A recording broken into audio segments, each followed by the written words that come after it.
Okay, so today on Conversations with Neighbours, we're stepping onto the dance floor with the incredible team from Artistica Ballroom Dance Studio. They are celebrating 10 years of helping people move, connect, and find joy through dance, and they are also fresh off the 2025 Dancing with the Stars Easter Seals event. From their early days right here in Aurora to becoming one of Canada's top studios and winning national championships along the way, Artistica has built something special. But beyond the medals and awards, what really stands out is their heart for community. From food drives for the Aurora Food Pantry to dancing for Easter Seals, they use movement to make a difference.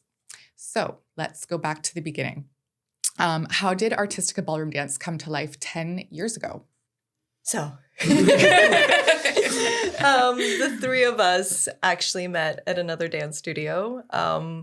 It was another social dance studio that we all kind of got together at a single moment of time. Dude, the second time around feels weirder. I'm like, what did I say again? So we met at another social dance studio, and the three of us instantly felt like we had something special going on with the way that we envision the studio going, with what we wanted to put out there as our product. And unfortunately, the studio we were at the time didn't really vibe with where we wanted to go. So this one over here got fired. The others left shortly after. And we knew we wanted to do something together because we saw the potential of what a dance studio could be and what it could be for a community and the kind of environment that we really want to have. So we were very, very fortunate to be approached by 6 investors, which were also 6 of our students.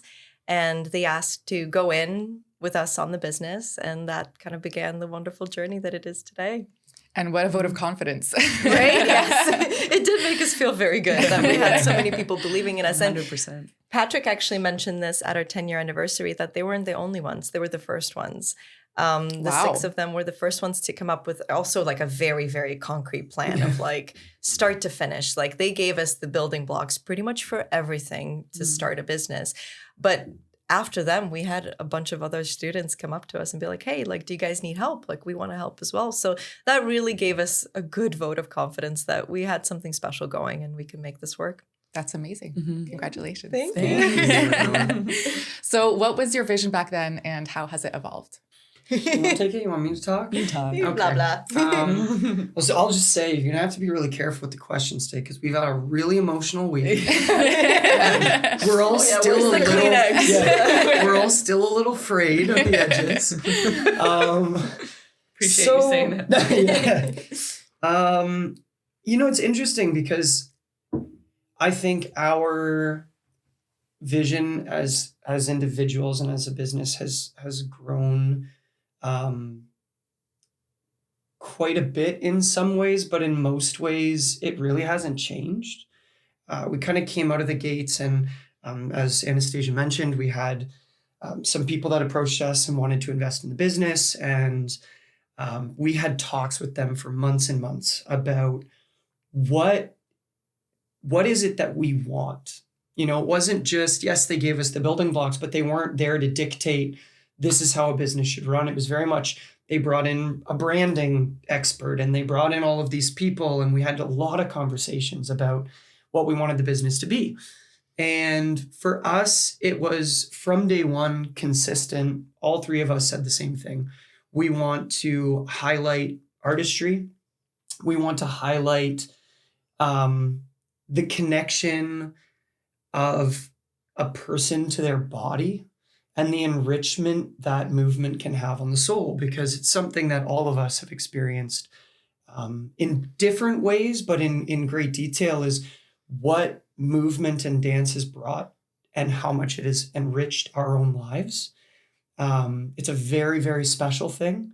And we know, like, we've had such love for being able to share that with other people. And we've seen the impact that it's had on people's bodies, their longevity, their mental health.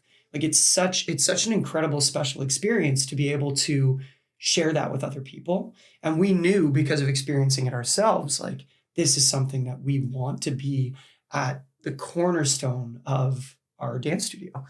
Beyond that, we knew that community was always going to be a big part of what we wanted as well. And that means community involvement and charity and giving back to the community we're in.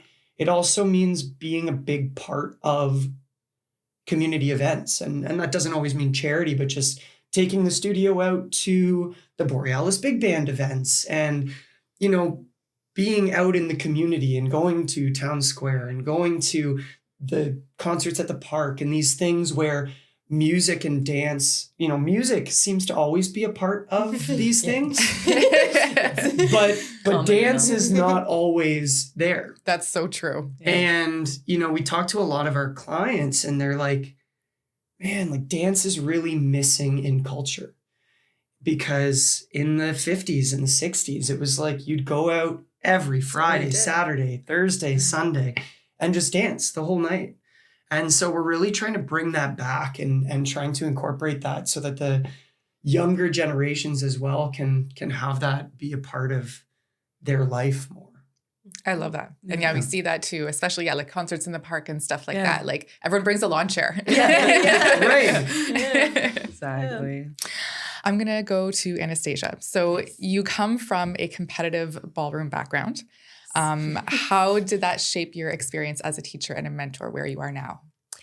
Being raised in the ballroom competitive dance industry is not for the faint of heart. It's definitely can be a very testing industry, especially as a girl growing up into it. You're put on sort of like a pedestal and you're displayed and your physical body is constantly judged, which can be very, very difficult growing up in that. So I definitely had to go through a lot of healing in the process because it definitely makes you feel like you're not always good enough. And if you're not the slimmest out there, if you're not the fittest, if you don't look as well put together, or your dress is not as shiny, like it definitely plays a bit of a psychological role in that. So I think coming to teaching now, I'm very much aware that I want to feel like everyone experience being accepted at our studio, that it doesn't matter, what age you are, what shape you are, which level of fitness you're in, like movement is still for you. And I'd love to carry that onwards continuously, especially with the luck that we've had with the teachers that we're currently working with. They have really taken our vision and our desire to instill that in our teaching and actually have given us the most amazing tools to be able to help anyone at any stage of life, whether they're just starting off in their early younger days or they're in their 60s wanting to pick this up for the very, very first time. We actually feel like for the first time now we have all the tools to be able to provide that to anybody that wants to do it. That's really cool. And just out of curiosity, like what's the age range of people that come through your studio? It's probably as wide of a gap as you can imagine. So our youngest right now is 5. 7, I think. 7 Letty? No. Yeah. Younger ones. Lawson, I think, just turned 8. Okay. I believe. Yeah. He might, if he's listening, shout out Lawson. Hope I got your age right. He's very particular. We are primarily an adult studio. Yeah. But yeah, we do have a few young ones that have taken on some private lessons. Yeah. And our oldest are 86. Wow. Yeah. So literally all ages. Yeah. That's really cool. Yeah. Okay, Kelly. You describe dance as a flow state. What does that mean to you? Well, the closest I could maybe relate this is to meditation. So if anyone who practices that, you will find that getting to that place where you can observe your thoughts is it's quite challenging mental process. But once you're there, it's quite quiet and it's a really nice space to be in where all that matters is what's happening in that moment. So for me personally, like that's been an experience that made itself known to me like very, very young that, whatever was happening in my life at the time, as long as I was dancing, everything just kind of like fell away. There's like a sense of peace to that. So that's really cool. Yeah. Patrick. Yes. So your background is in sports and martial arts prior to dance. So where's the changeover? Yeah. Yeah, so I did a lot of competitive sports when I was growing up. I played hockey for 10 or 12 years, and I played basketball and did martial arts. And it was interesting, actually. My first, this is kind of I think a surprise for many people, but my first dance experience was a very negative one. I was a member of a place called Club Carib, which it wasn't their fault. Don't be mad, Club Carib. I love you guys. It's a Caribbean folk club in Oshawa, where I grew up, and I played steel pan with them. And my sister was a folk dancer, and I decided one day, I was like, okay, I want to try this out. And I was very much that person in the scene of the movie where everyone's doing the line dance, and I'm like turning the opposite way and bumping into people, and it was really it was quite embarrassing. Especially as someone, I was kind of used to excelling at sports and things. I felt like I was quite good at them. And so I was quickly just like, okay, not for me. I'll just avoid this whole dancing thing. And then I had a friend who wanted to take a breakdancing class. And I was quite close with this person. And I was like, okay, he really wanted me to go with him. And I was like, whatever, I'll just go be with my friend. It'll be an interesting experience. It can't possibly be as bad as the first one. And you know what? The change was really the teacher. And I think that this shapes a lot of what ended up happening in my life, because the person that I worked with, he went by Rockabye. His name is Robin Coltez. And him and his brother were house dancers, and they were at the origins of breaking. So he was at parties with DJ Cool Herc, who's one of the original DJs of breaking, and to be able to learn from someone who not only was the epitome of the origins of this dance style, but also just had such an incredible passion, not only for what he did and for sharing it, but for the art itself. Was life-changing to me. It was so cool to just be a part of that and to learn from someone who had such passion. And so I got hooked. And then one thing kind of led to another. We ended up doing competitive street dance, which then led to taking workshops, which led to doing a jazz class where my studio owner was like, hey, you were pretty good at that. Why don't you try out competitive dance? And I was like, sure. So, I remember taking my first ballet class in basketball shorts, and my long hair was tied back in a bandana, and I had no idea what I was doing, but was in a very different place. And it kind of sparked just a love for movement. It was very, as Kelly said, a very therapeutic place. I started teaching within 2 years of doing that. And I had a key to the studio, and I'd just go in. It was in a basement. I wouldn't turn the lights on. It would be pitch black. And I'd just throw music on and move. And it was so therapeutic. And so that was so special. And it was pretty cool. I did then move away from dance for a little while because I went to a cruise ship, which is, I like to say it's where dancers' careers go to die. It's a pretty... it's a pretty cheap, it's, some people absolutely love it and they do it for years and years and years, but it just wasn't for me. And so I came back and just kind of thought that was it. Didn't think I wanted to teach because I didn't want to, ironically, open a studio. Gotcha. But I didn't know that the world of ballroom dancing existed, to be honest, and I didn't know what it was about. And I ended up getting a job at this studio and met these guys, which ended up becoming my wife and my business partner. So yeah, the rest is history, as they say. That's a great story. And cool too how you say that, the difference was that it was a teacher. Yeah. That really makes a difference. And you can see that in the foundation of what you guys are doing too. Yeah, absolutely.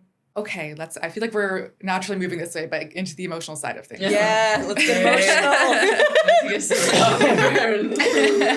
To It's okay. We'll start easy. So for someone, Might be surprised. It's okay. Only people who can see this and are not listening will know that there are tears. Okay, I can deal with that. I don't know. For someone who's never danced, what does learning ballroom do for the body and for the mind?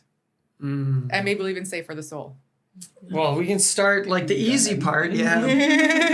I think, as Anastasia said, so we came across a few years back a coach that we train with for our professional dancing. But she was a competitive dancer in her time, very, very well established. She was considered the best female dancer of her time. And she is, in my opinion, the best teacher, I think, in the world right now in ballroom dance. She's incredible, and she has imparted so much knowledge to us. And that has helped us understand at a different level. Like, we thought we were pretty good at this, and oh my God, we have so far to go. What this can do for the body. And so we prioritize in our teaching the mental connection to the body and how you structure your body, because it's not about dance, it's about living well. And we're very much of the opinion, like, if you move well, you will live well. And it's about posture, and it's about connecting yourself to the body in a way where you understand how to not impact your joints negatively, and how to steer away from these long-term problems where we live in a world of like chronic back and hip and knee pain, because everything is sitting down, everything is computers in front of you, everything is driving. And so, I mean, we don't want to get super technical on the podcast, but we talk about this stuff a lot in our life, right? It's about correcting these issues that come from years and years of not being connected to your body. And that is also an automatic connection to the mind, because everything that we do in our body comes from the brain. And the neural connection to, instructing the muscles to align, through the nervous system, align yourself properly. And there are so many studies that talk about how much your neural connection to your muscles actually impacts your mental health. And your memory as well. And your memory. Yeah. And, we talk about, there is something like I didn't do the numbers. I said I was going to bring the numbers.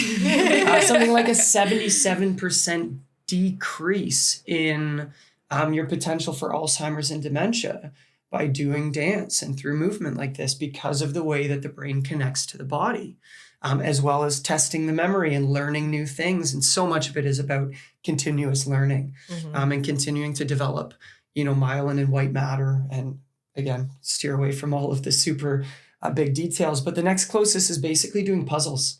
And that has something like a 24% decrease. So it's huge.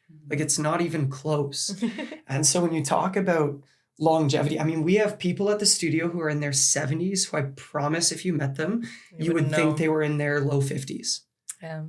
Because they move. They're completely mobile. They're active. Well, when you say people who are in their 80s who are dancing, that kind of says it all too. Yeah. Absolutely. 86 years old and just flying around the dance floor like you wouldn't believe. So it's whatever picture you have in your mind and the listeners have in their mind, it's wrong. I promise it's wrong. Because I have a picture in my mind. But we all see, because of what we're used to seeing in life, what does your 70s look like? What do your 80s look like?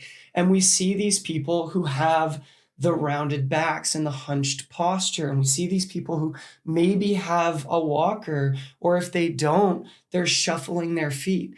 And I'm dancing with 70-year-olds who are taking 4-foot strides with their, bodies arched and stretched in all directions. And it's this is not what you think your 70s looks like.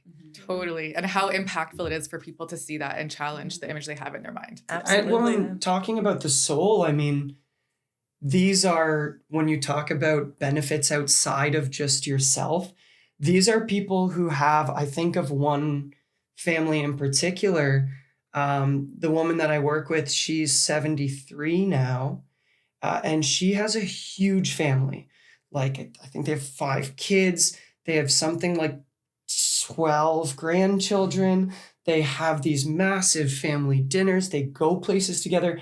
These are grandchildren who get to experience their grandparents' lives in a way that is so enriching.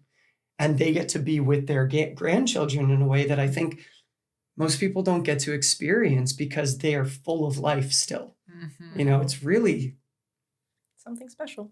Mm-hmm. Yeah. Very simple in a way, but also so like profound. Yeah. So many of our students comment on how the tools that they learn on the dance floor are directly impacting their regular life, Yeah. which I think is one of the highest compliments that we can receive.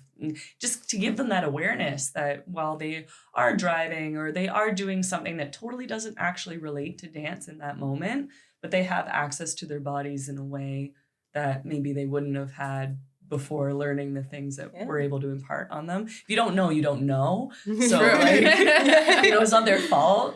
But yeah, to help them create like that awareness is like it's really fun to hold someone's hand and let them or watch the light bulb go off. Yeah, and they're like, oh, I feel that. And you know that they're experiencing it for the first time. It's really cool. It's something that's like a common phrase at the studio. It's like, I've never felt that in my body before. I didn't know I can feel that part of my body. And you're like, that's amazing. Like, you're feeling your body maybe this way for the very first time, because it takes a while for us to get associated with our physical self. And as we're growing, it's constantly changing. And then at a point where we're fully developed in our brain and are actually able to start connecting to our body, we just completely dive into our life. It's a job, it's a career, it's a family, and we really stop developing the relationship with our physical self. So it's beautiful to see that. We also have a few couples that talk about like attesting to some of the things that they take back into their regular lives. We have a few couples that talk about their marriage and the way that they solve issues directly relating to how they work in our dance classes. That's so cool. It's actually That's a whole nother pod. Get into that. Episode 2. Do you have a therapy podcast? Like, to quote our students directly, some of they say the reason why they're still together is because of dance. That's really cool. And I was literally just going to ask you, how have you seen dance change people's lives and their relationships and all of these things? So, oh, it's all on display. That's the one thing that like you do your best to try to hide it from us, but like when you're dancing, you're very So vulnerable. Everything's out. Yeah. And to watch people sort of, you do have to help navigate communication sometimes for those that are experiencing like kind of big, you can tell big things in the moment. It's not really the dancing, like getting that upset. But, just to help people, again, take something they may learn in our little studio and then just like watch it ripple into their life. It's like, it's cool. It sounds like there's like kind of like a somatic element to it. A little bit. Like that's kind of like a big thing in like healing right now, right? And like sticking into your body and all these things, and everything you're describing sounds a lot like all of those things. Yeah. It's definitely cool because I think like everything that we do and what we highlight when we talk about our dancing, like a first lesson at our studio is, I think, probably not exactly what people expect. No. They look at us a little funny. We're like, what? We're also a little bit crazy, which probably helps or doesn't help that situation. But this is partner dancing. And whether they come in with a partner and they're coming on their own, it's about learning movement. It's about learning structure, but more than anything, it's about learning communication. And it's about learning how do we set ourselves up to give and receive communication well, which I think is something when we talk about healing is also important. We talk about fill your bucket and you have to be strong in yourself before you can really kind of give to others and be there to support others. And it's very much the same in dance. You have to learn how to hold your body and structure your body. And then once you do, it's all about communication. And how do we communicate well with one another physically, because it's a nonverbal communication in dance. But then when things go wrong, it very much becomes a verbal communication. And, how do we say that correctly? How do we say things like, when this is happening, I feel that I can't accomplish what I'm trying to do, rather than, why are you pushing me? Or why, you're doing this. And so we're very much learning to develop the tools in both nonverbal and verbal communication to be better partners to one another, which definitely transcends dance. So it's interesting. They say that bartenders and hairdressers know all your secrets, but we know more. We hold the keys. Okay, I feel like we answered like all of my emotional state questions, but we made it through, guys. Anastasia, Yes. your motto is train smarter, not harder. So Yes. how do you bring that philosophy into teaching?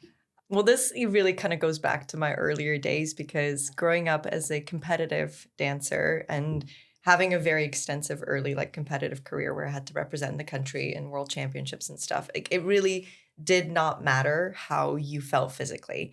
I danced some of my biggest events with torn ligaments in my ankle, and nobody batted an eye. You were just supposed to suck it up, take a couple of Advils and go and do it. And Wow. after a while, when you learn to actually disregard how your body feels, it can translate to a lot of issues later on in life where you physically are not feeling connected. So when I'm teaching now, I'm very, very mindful that we stay in the presence of the body. So constantly, whenever we come in every single day, we check in with our students, how are you physically feeling today? What are your aches or sores? Where are you hurting? Let's pay attention to that, because we've had to experience so many big life-changing surgeries with our students as well. We've had knee surgeries, we have knee replacements, we've had hip replacements, back issues, and we're constantly staying very, very mindful to make sure that whatever we're doing is activating the right muscles so that you're able to support yourself, get through the lesson, and at the end, walk away actually feeling a bit better. I had a student recently this year, poor guy, who had a really massive sciatic nerve pinch. And it took him out for 2 months. He was bedridden, and it was so distraughting for him because he's such a physical guy. He loves to move. And on his way back and everything we do now, everything works to reinforce and support his core so that he is constantly aware that whatever this little injury he has is being supported from all the muscles around him. And it makes a big difference because he's moving now and he's really healthy. That's awesome. Yeah.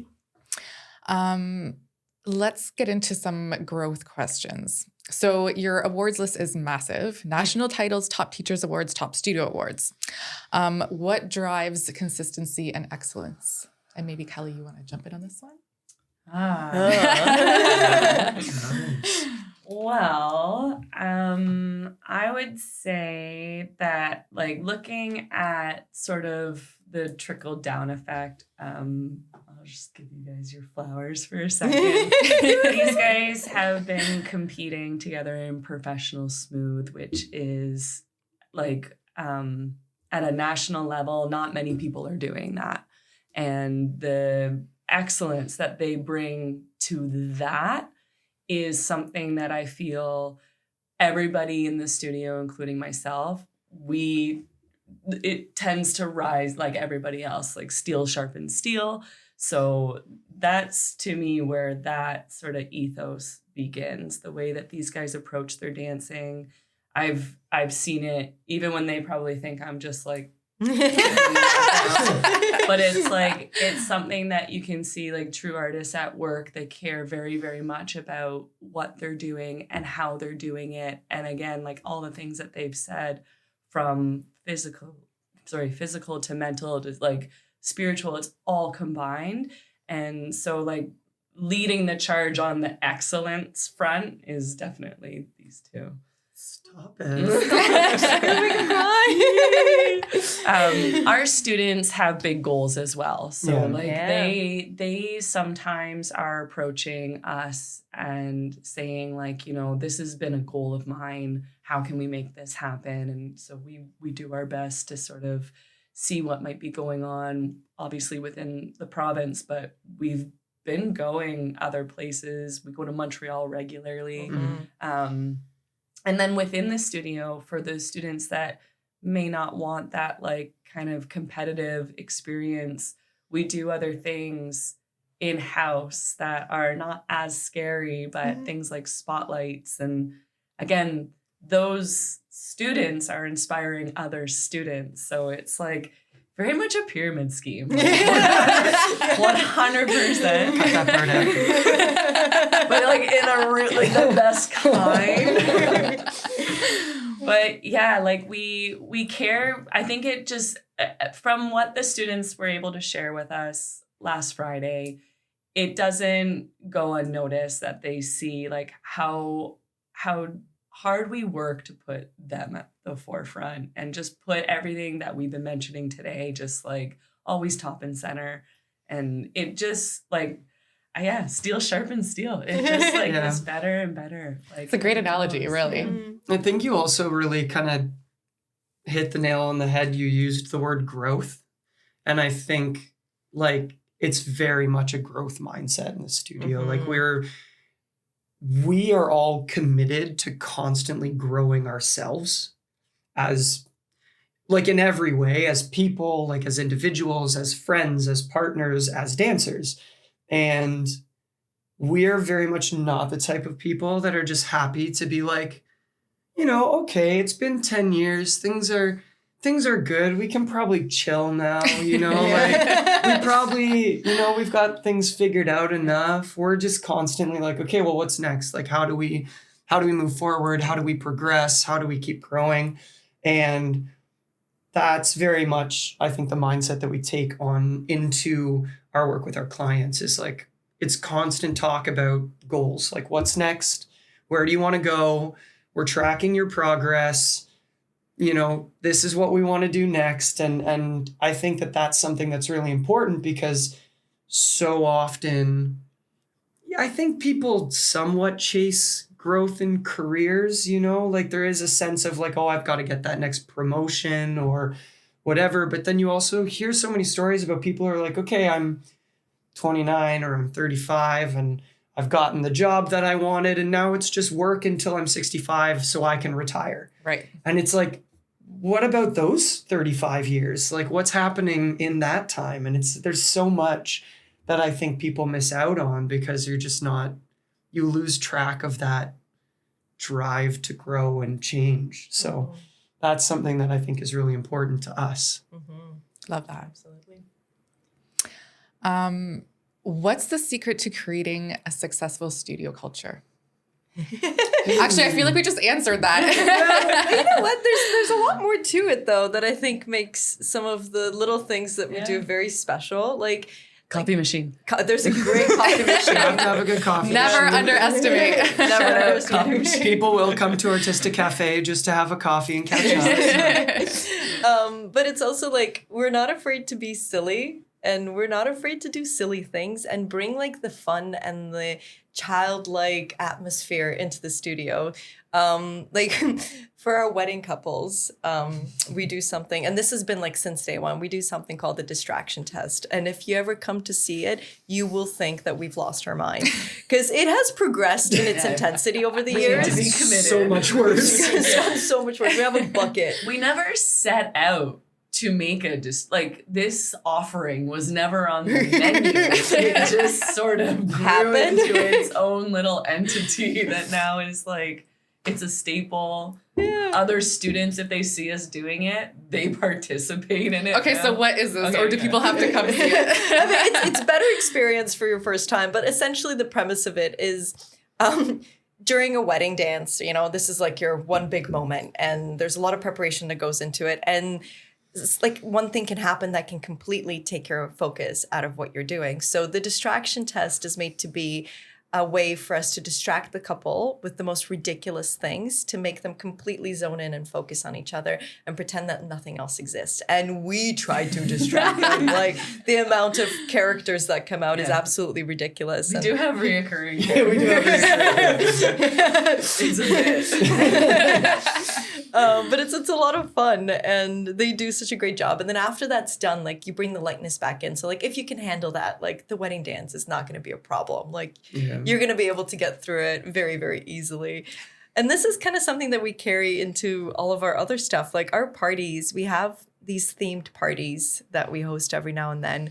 Like our Halloween party is a blast. Like I've never seen so many adults take Halloween so seriously. Yeah. And like That's to like great. the amount of dress up that happens, and you just like you play into that. You start to become a character for the night, and everybody loves it because you get to let go of the serious of life for that little bit and just have fun and be silly and enjoy it. And it's nice to see a bunch of adults also be children for an evening. Yeah. 100%. Yeah. I feel like you probably see a lot of that. Yeah, For absolutely. sure. Once people like learn to let Yeah. go and Yeah. That's the best part, I think, is the ones that really do enjoy that process of like actually letting go and letting the inner child like come out and play. I think that's really healing for a lot of people. And even if they don't realize that that's what's happening, like we know that Yeah. that's what's happening. It's, I think also culture, like when you talk about culture, like I think the growth thing is really important to us. And it's something that we kind of just, we don't really talk about it. It's just how we do things. But I think the culture at the studio is something a little bit more in line with what we're talking about now. And that's the more important part. Like at our big anniversary party last Friday, Kelly was making a comment in her speech about how when we all kind of met, I think what you said exactly was these two accepted my weird. And it's like 100%. we live in a world where we're constantly like putting on masks and we're constantly putting on these shields, and you have to be a certain way and you have to be professional and you have to be the person so that you can get that promotion or whatever it is. Or, you know, even I think so many people have so few like really close friends that know you. And so you meet people and you're like putting on this picture of who you are or who you want people to see you as. And it's like, we're all weird. Like we're all weird, Truth. right? Like, we're all just weird little, it's my inside sort of brainwaves coming out, so I apologize, but it's like we're all just weird little meat sacks that are floating around, like, and so it's like we kind of saw each other's weird, and we were like, yeah, that's fine. And so That's a match. that's the way that we are in the studio. Like we're very open with that, and we encourage people to let their weird show and let them just be themselves. And there's tons of different personalities in the studio, but like everyone gets along and they're okay with their differences. And so the culture is very, you know, it is, we say it all the time. And I think a lot of like workplaces talk about like, oh, we're a family here. And it's like, no, you're not, you're a job. And it's like, we're a family. Like we spend so much time with these people and we all love each other. And I think for us, it's one of our secretly favorite things is watching new people come in, and some of them crack very fast, but getting to watch that facade kind of just crumble over time to the point where they start actually letting you see who they are and they're really being themselves around us is so special. So I think that culturally is one of the most important things to us is just like, we've always wanted to create a space, and I think we've been very successful at it, where it's like, you just come and you be yourself. Yeah. And that's okay. that's a really beautiful thing.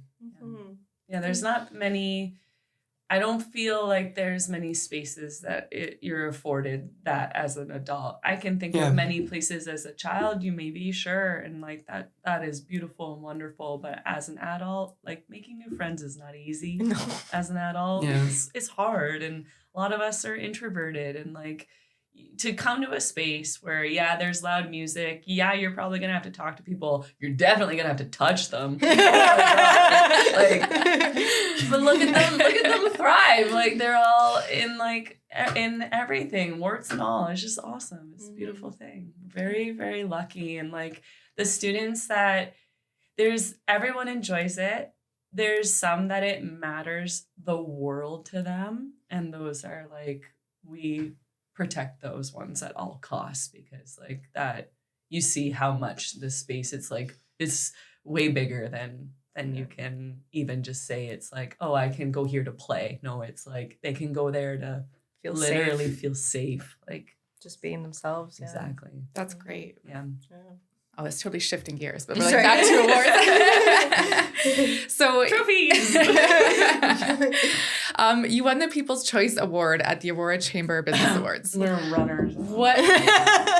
You're finalists. Yeah. I mean, I'm so happy. Okay, so let me reframe that question. What does recognition like that mean to you guys? I mean, it kind of just means that we're doing the right thing, you know? It was strange because we were talking about this after a couple of like the milestones that we have achieved recently. And we have so many people like, oh my God, you must be so proud. Like, this is such a great achievement. And how cool is that? And there's a big part of us that is very grateful for the recognition and that people are seeing what we're doing and they're recognizing it. But the bigger part of us is like, this is just what you do. Like, you create an environment that allows people to feel comfortable. You build a business that invites people in and shares the love, the joy, the excitement with everyone. And that's just a part of what you do. Like it's something that I think we should all be striving to do in one way or another. So when we receive achievements, I personally feel very thankful for them. But a part of me is like, yeah, like we're doing the work. It's just going back to the beginning, it's just what we always said we wanted to do is just give back and stuff. So sometimes it's, I think sometimes we struggle with receiving like praise and stuff, which is maybe also a conversation for the therapy pod, but it's definitely, as Anastasia said, it's just something we always felt like was just a cornerstone of what we wanted to do. And I think I will say the community, the People's Choice Award in particular, that's something that does hold a bit of a special place in our heart because it's like very much voted on by your peers in your community. And so that's not like some organization recognizing you as a business. But being handed down from on high. Yeah. It was the committee chose. Yeah.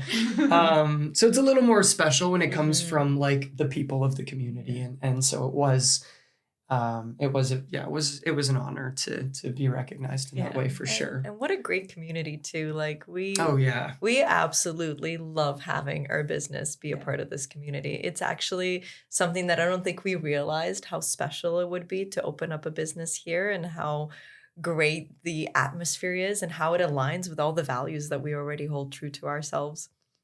Really cool. And like we feel that too. It's Yeah. a very special place. And like you guys, like, Lynette and Miles have all like kind of come from this community and Elisa, exactly. right? And I'm like you guys, I'm a little bit of an explant, but coming back here is so special and everyone just like welcomes you and you become part of it. And it doesn't become about where you live so much as just what you're doing together and growing together. Absolutely. Exactly. No, we've always felt a kinship with Neighbor and everybody here because it's just like real recognizes real. Like we get it. It's like, okay, you guys are cut from the same cloth. Like we're all in agreement here on what should be done. But I just also want to say like the recognition and the awards and things like that.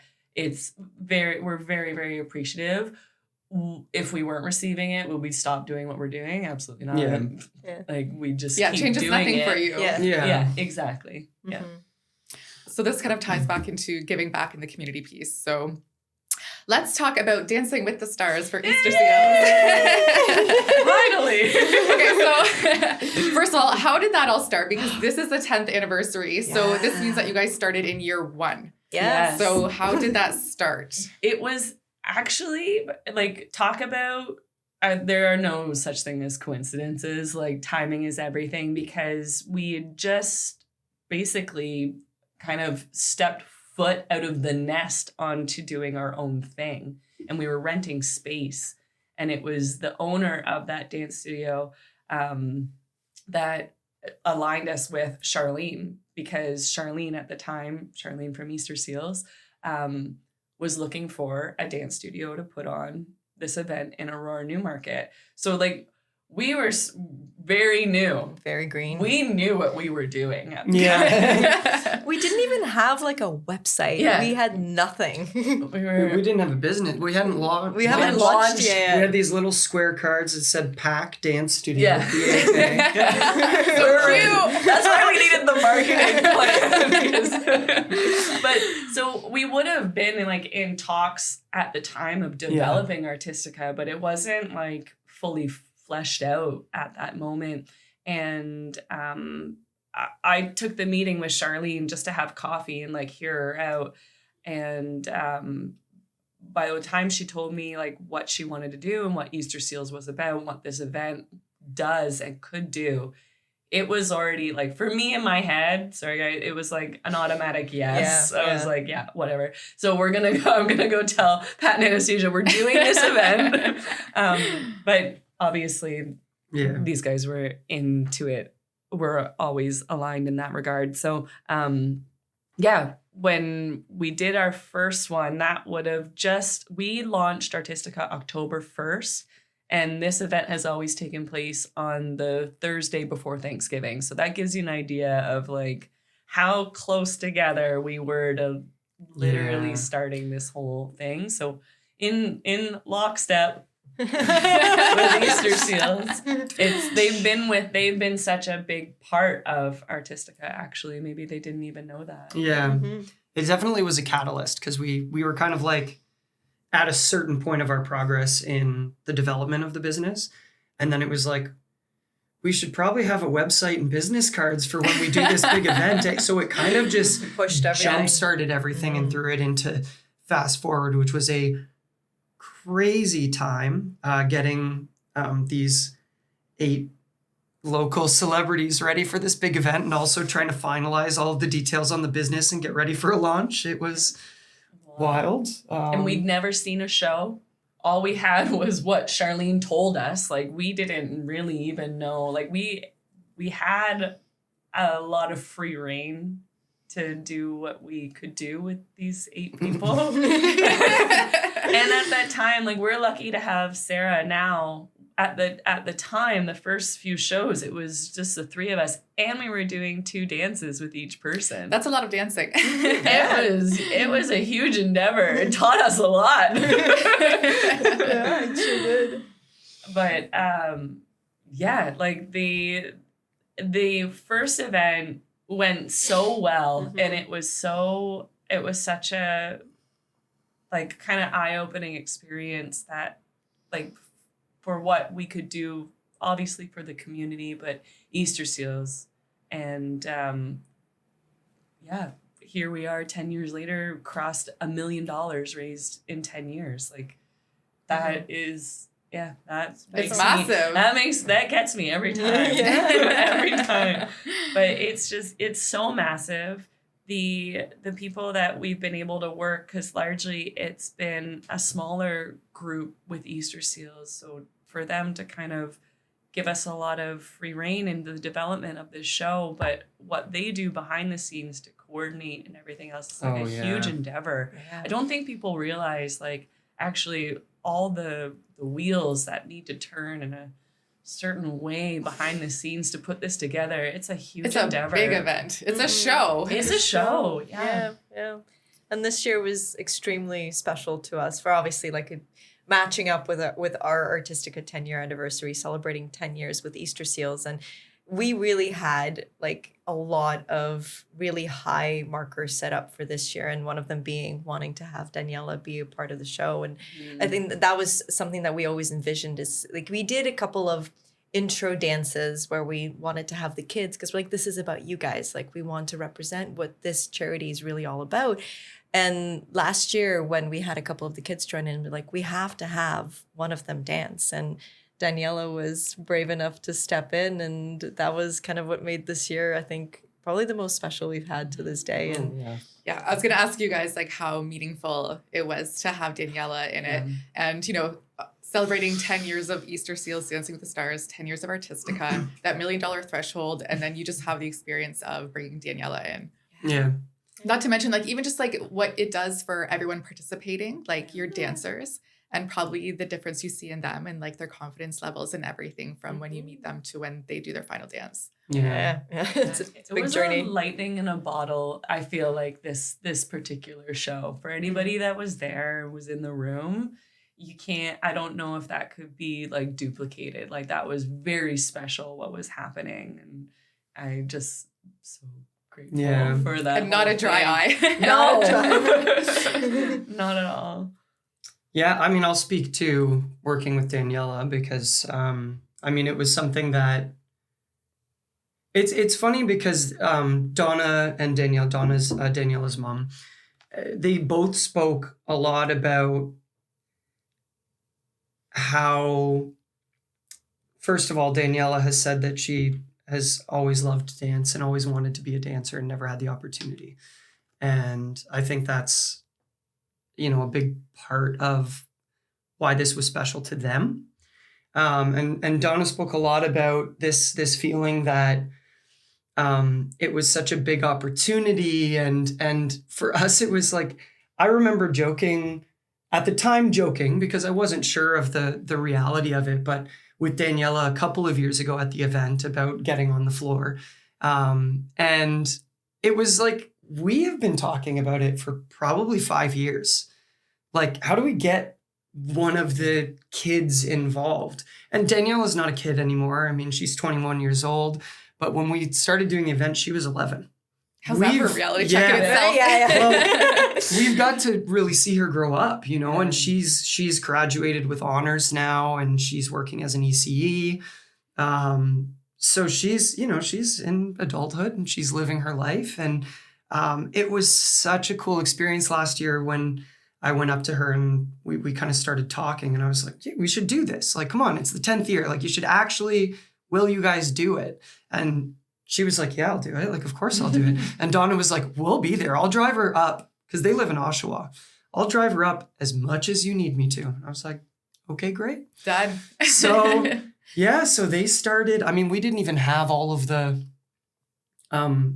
dancers in place.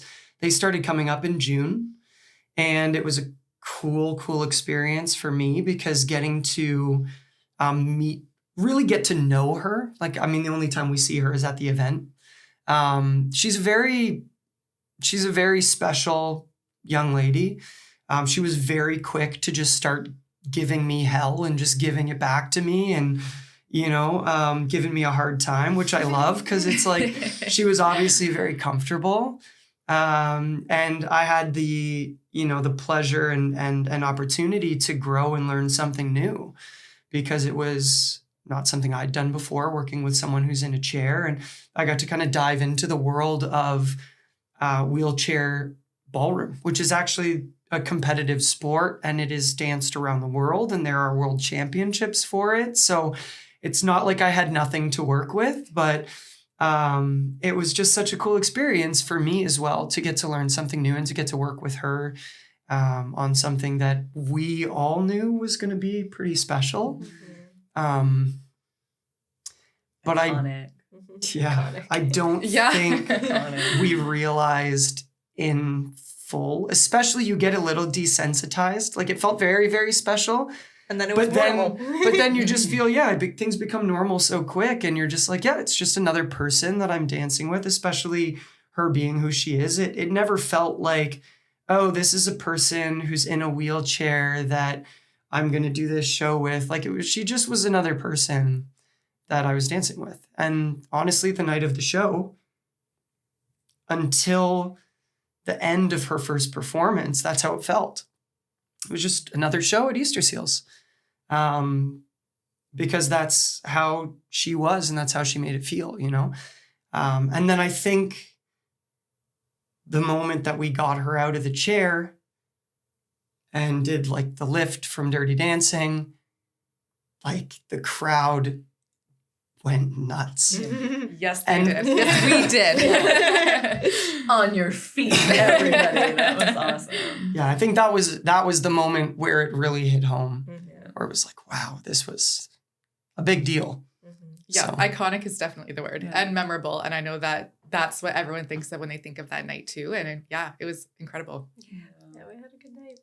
It's be great. hard to top.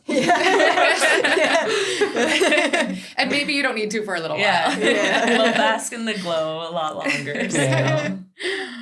What are you most proud of after 10 years? Cut that. Oh my gosh. I would say obviously like the Easter seals we just Yeah. talked Yeah. about Yeah. is Yeah. one of the biggest highlights, I think, for us as a business, having been able to achieve that. And it's just like, it wasn't, a lot at the beginning, but it was the consistency of it. It was the fact that we were doing it for 10 years straight that allowed us to continuously raise more and more funds and reach that $1 million threshold. And that feels very special to have had the opportunity to make such an impact with your business towards our community. In the studio itself, it's the culture that has been created, the friendships that have been formed, and just the community that we have internally as well. I feel very, very, very thankful for that. And it feels very special to have that and live that every single day. Yeah, I same. Yeah. Same. I think there's certain moments that definitely stand out, but yeah, I'm really proud of the three of us and our capacity to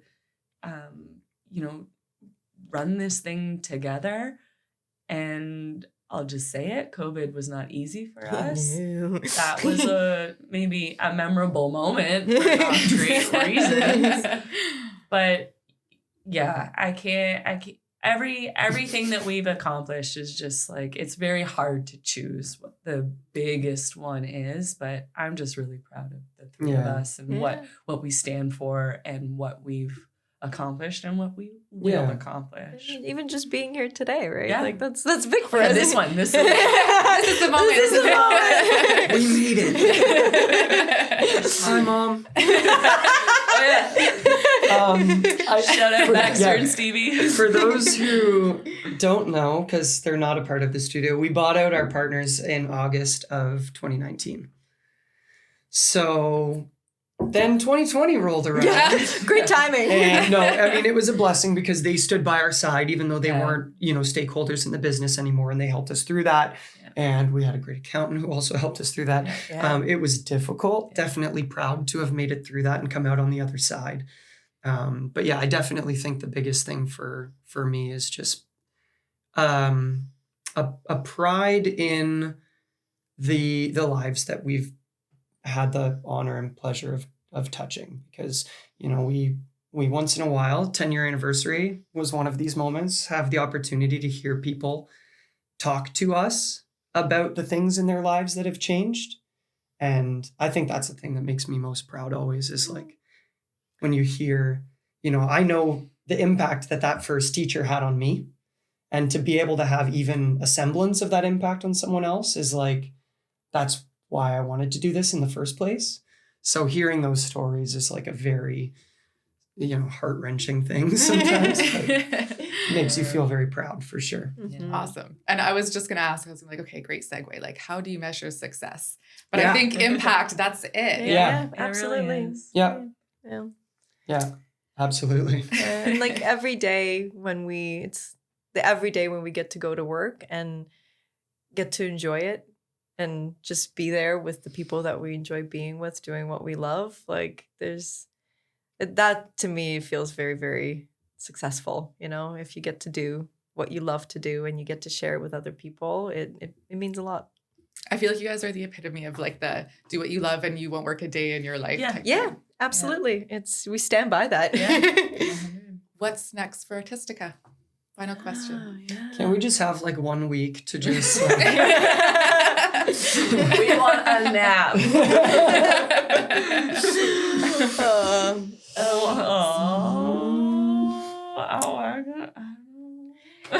We've got competitions. Yes. We've got, our competitive crew is getting ready for the next event. We have got a really few big competitions coming up next year. Just as in our industry, one of the biggest competitions we have in Canada, Le Classique de Quebec, they're celebrating their 50th year anniversary. So it's going to be a great big event. That's going to be a big competition for our students. Planning our Christmas party. Mhm. We actually had to take our Christmas party out of our studio this year, and we are taking it to the Legion because it's getting a little too crowded in our space. And we're gonna have the Borealis Big Band do a little bit of music, live music for us. So that's gonna be very, very special. And then just Yeah. New year and lots of I would assume that we're gonna have like one big maybe out of Canada competition this year. And maybe I shouldn't say anything more than that. But yeah, we want to take this show on the road. Yeah. And I think from a business perspective, it's a boring answer, but kind of just more of the same. Yeah, keep Like doing the same. we feel very good about what we've been doing, and we're kind of just we want to reach more people. We want to get more people in the studio door so we can share, grow the community, and just continue to try to make a difference and help people in whatever capacity we can. So I love that. Yeah. Keep on dancing. Keep on dancing. Okay, well, if you've ever thought about learning to dance and not just how to move your feet, but to connect with yourself and with others, Artistica Ballroom Dance is the place to start. So I would like to thank the three of you for coming in today. Well, thank Much you. appreciated. Congratulations on 10 years and Thank on your you. success. And thanks for being here. Thank It's our pleasure. Thanks for having us. And your first podcast, the real measure of success. Oh, I love that.